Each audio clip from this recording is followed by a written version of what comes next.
Hey there, welcome back to Reddit XO, the best channel for Reddit cheating stories. Be sure to like, subscribe, and hit the bell notification for more stories like these. I found out there is no business trip. I, 30M, wanted to leave a gift at her, 27F, desk at work for her birthday while she was on her business trip. When I got there, I found out that there was no business trip. She had been calling out sick, as did the coworker she told me I had nothing to worry about. She had been sending me photos of her hotel room and all the sightseeing she was doing. I'm an acquaintance of his wife, so after I contacted her on FB, I got her number and talked on the phone. Same story, he was on a business trip, and they had been exchanging photos of similar sites. That's when I explained to her what I found out. She was silent for a while, then told me he had cheated on her many times apparently, and she's actually been working on serving him with divorce papers while under the guise of reconciliation. She apologized profusely, but of course none of this is her fault. She called their workplace to find out on her own. They told her the same thing, he called out sick. So, here we are, my GF is still texting me like normal, pretending she's sitting at a boring meeting. I'm extremely distraught and my anxiety is at an all-time high, but, surprisingly, I'm not crying this time. This isn't the first time I was cheated on. I realized how much of a fool I had been.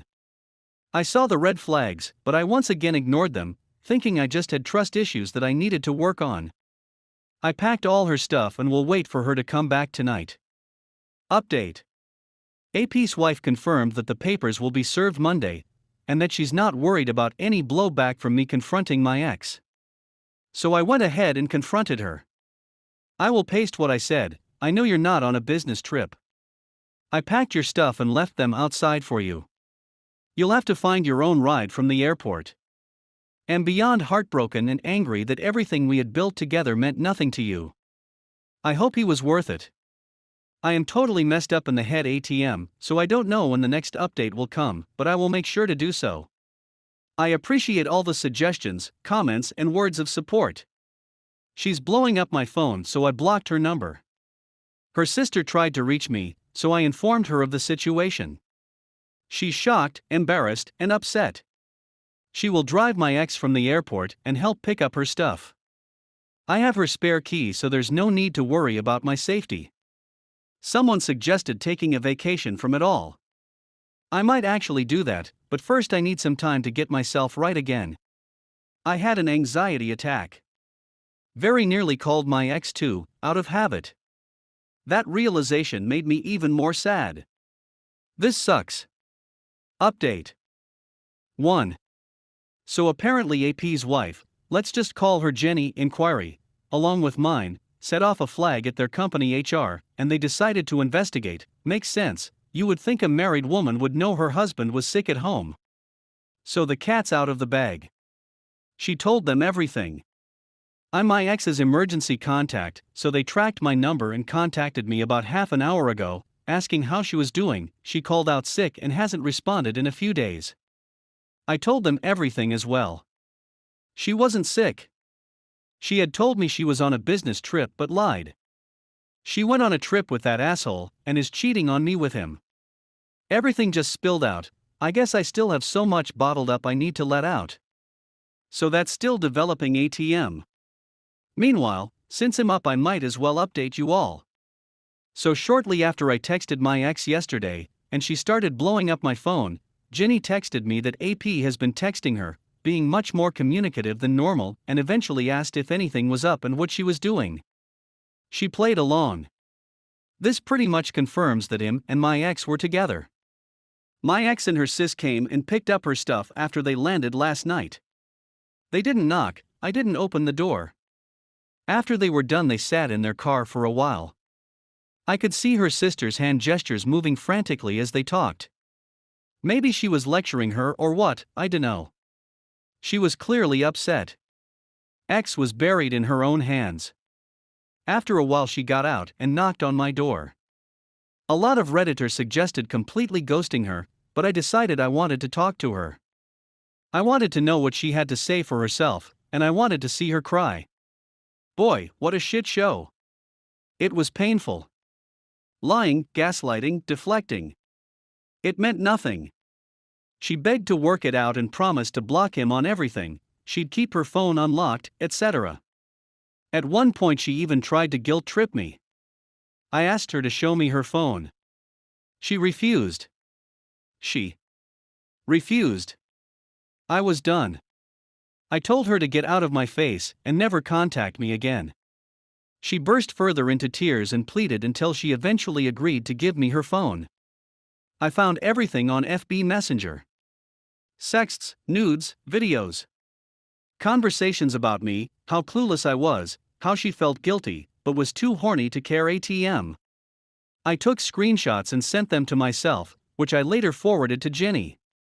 Gave her back her phone and told her it was over. Not gonna lie, it still hurt watching her cry in such despair.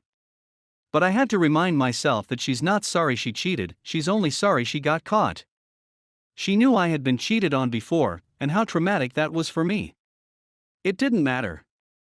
She was willing to risk throwing away 5 beautiful years together. And for what?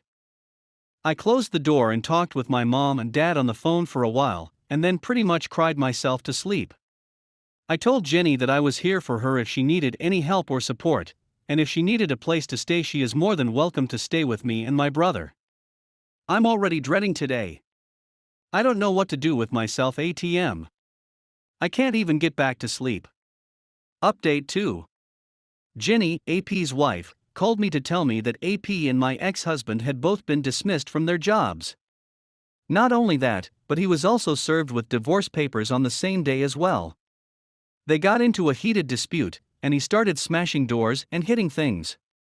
Despite the fact that he never touched her, she still does not feel comfortable in his company. Due to the fact that her parents are in Korea, she will be staying with me until she can find a place of her own. My brother is now in active duty, thus his room is available. Regarding my ex-girlfriend, I've learned from her sister that she has returned to her parents' home and has been sobbing continually. It is unclear whether she has left the residence since then or whether she has spoken to anyone. Her father called me a couple of days ago to express his regret. He had always been silent, cold, and aloof over the years that I had known him, but when I called him, he was quite kind and comforting, offering me some much-needed words of consolation and guidance. As for myself, I'm not doing well at all, but I understand that these issues need time to resolve. I've been here before, but it still hurts the same as it did the first time. It's been 5 years since the start of the project. The only person in this world I could turn to and open myself to, she was my rock. Now I can no longer do so. Was it all worth it in the end? Is it possible that all those 5 years were designed for you? She was a person of high character who was self-sufficient, diligent, and trustworthy. Always in control, you could tell she was on the fast track to success and success would find her. You couldn't help but want to stay on top of your game because of her intensity. Nevertheless, I'm beginning to wonder if I even know who she is anymore. Everyone is aware of what she has done. I made a mistake and opened out to someone who had a big tongue, because I was feeling vulnerable. Several of her close friends are outraged, and they accuse me of doing it on purpose in order to get even with her. I really don't want to get into a debate with folks who were aware of her affair throughout the entire process. One of them even encouraged it to take place. They were never a favorite of mine. I always believed my ex-girlfriend was so far above them that she appeared to be completely out of place. But now I know exactly where she got it from, her boyfriend. It's heartbreaking and disheartening to witness her fall so far from grace. I plan to begin boxing with a friend next week, and he will also teach me on nutrition, and how to eat a more nutritious diet in general. I've been aching to try my hand at grilling, and right now I'm thinking about taking out my brother's Weber and giving it a go to see how it goes. I'm making an effort to keep myself occupied. Because I work from home, everything still has a strong resemblance to her. Someone suggested that we rearrange the furniture in the house. That's a fantastic idea, in my opinion. That's all I have for you in terms of news updates. I don't believe there will be any more, but if anything significant happens, I will post an update. Thank you so much for all of your help, encouragement, nice thoughts, and suggestions. Oops, forgot to mention that I've been granted the option to fly to New Orleans for next month on the cheap. Ginny and I are considering taking a vacation to get away from all of this nonsense. We've never been before, and since we're both foodies, this might be exactly what we're looking for.